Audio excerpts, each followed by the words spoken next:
ഈശോ മിശിഹായ്ക്ക് സ്തുതിയായിരിക്കട്ടെ. ഈശോയിൽ സ്നേഹമുള്ളവരെ, പുനർജീവൻ ലഭിച്ച വ്യക്തികൾ ഭൗതിക ശരീരത്തോടുകൂടി അവർ ഈ ഭൂമിയിൽ തുടർന്നും ജീവിച്ചു. എന്നാൽ ഈശോ അപ്രകാരം ചെയ്തില്ല. ഈശോ മിശിഹ ഉദ്ധാനം ചെയ്തിട്ട് ശിഷ്യന്മാർക്ക് മാത്രമാണ് അവിടുന്ന് വെളിപ്പെടുത്തിയത്.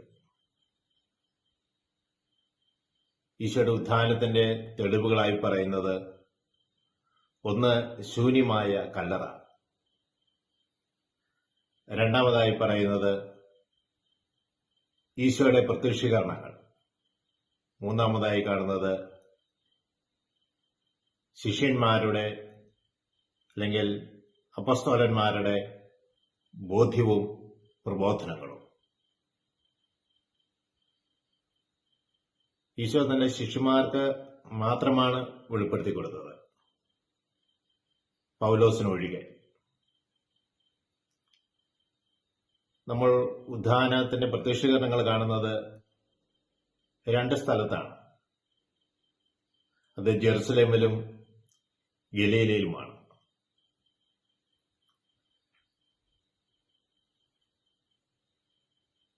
ഈശോയുടെ പ്രത്യക്ഷീകരണത്തിൽ സുവിശേഷത്തിലും ലേഖനങ്ങളിലും വായിക്കുമ്പോൾ 12 സ്ഥലങ്ങളിലാണ് ഈശോയുടെ പ്രത്യക്ഷണങ്ങൾ പ്രധാനമായും നമ്മൾ കാണുക.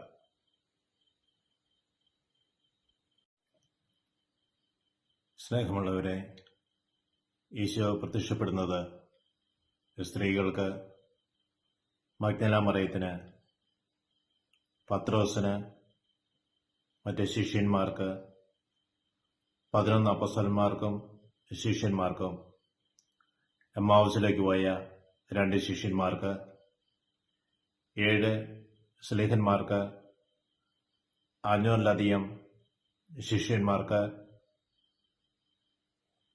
പൗലോസിന്, യാക്കോബിന് എന്നിവർക്കാണ് ഈശോയുടെ പ്രത്യക്ഷീകരണം നമ്മൾ തിരുവചനത്തിലൂടെ കണ്ടെത്തുന്നത്.